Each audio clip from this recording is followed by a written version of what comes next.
బుద్వేల్లో land option అయింది 2023లో. చాలా మంది పెద్ద పెద్ద బిల్డర్స్ వచ్చి అక్కడ ల్యాండ్ కొనుక్కున్నారు. అండ్ ఆ ప్లాట్ సేల్ అయిపోయింది, వీళ్ళు కొనుక్కున్నారు, డబ్బులు కూడా మొత్తం కట్టేశారు, అలాట్మెంట్ అయిపోయింది. తర్వాత తెలిసి వచ్చింది అందులో లిటిగేషన్ ఉందని చెప్పి కోర్టుకి వెళ్ళారు, ఇలా మాకు డబ్బులు తిరిగి ఇచ్చేయండి, ఇందులో లిటిగేషన్ ఉంది, మేము కొనుక్కోము అని చెప్పి హైకోర్టు ఒక జడ్జ్మెంట్ ఇచ్చింది to return back the money.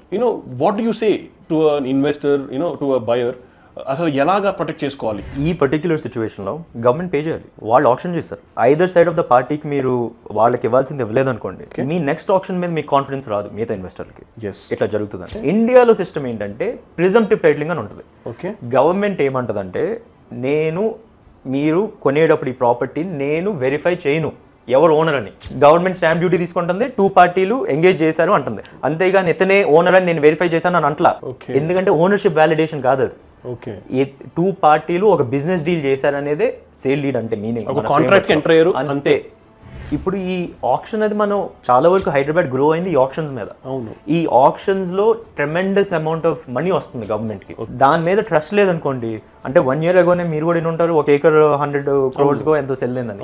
అలాంటి మార్కెట్ డెవలప్ అవ్వాలంటే ఎట్లా డెవలప్ అవుతుంది? మీకు ఇన్వెస్టర్ కాన్ఫిడెన్స్ బిల్డ్ చేయాలి. ఇలాంటి టైంలో గవర్నమెంట్ ఫిక్స్ చేయాలి ఇది.